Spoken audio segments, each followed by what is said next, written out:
Good evening, ladies and gentlemen. Welcome to MeCJ Nightly News. Cole and Emma here. Tonight's story takes us down to the Mississippi River, where an invasive species has become a problem to the surrounding environment. Ever since the Asian carp were released into the river to control water quality, they began to dominate marine ecosystems.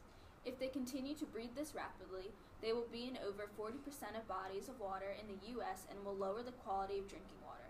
And the carp have a long average lifespan of 20 years, so the breeding will begin to take off generation after generation. In fact, they are reaching streams as north as Minnesota. As far as their biological community goes, phytoplankton is a crucial part of the invasive species diet and is the main producer. Zooplankton, ducks, and tadpoles are the primary consumers, leaving the bluegill, small fish, crayfish, and frogs as the secondary consumers. Then there's bacteria and worms as the decomposers. Well said. Typically, the Asian carp consumes 40% of its body weight each day, and they're consuming extreme levels of phytoplankton, and this is leading to a ripple effect in the food web.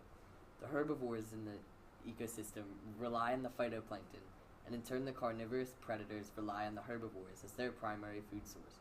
So all in all, the carp are posing a major threat towards organisms within the Mississippi River habitat. Exactly. We're going to take you down to Savannah, Illinois to get an inside look on this invasive species. Morgan? I'm here in Savannah, Illinois on the Mississippi River investigating the damage the carp have caused. As you can see, the vegetation along the river is sparse due to the carp overfeeding. The water level is high and moving fast, which is perfect conditions for the carp to spawn. Recent temperatures in the area have been high, so the fish are consuming more than usual. I'm here with local fisherman Oscar. He makes his profit on bluegill fish, a species that's been affected by the Asian carp. Oscar, can you tell us how these invaders have been affecting your fishing?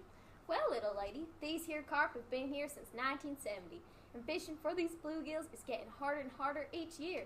All I've been catching are these carp, and sometimes they jump right into my boat.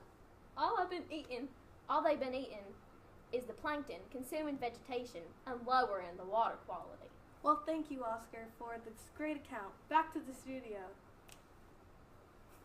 Thank you, Morgan and Oscar, for explaining what it's like down in Savannah right now. Yes, we hope you enjoyed learning about the invasive Asian carp. The only thing we can do now to regulate the species is to release a predator in the ecosystem that won't rapidly breed like the carp, but will stabilize the population.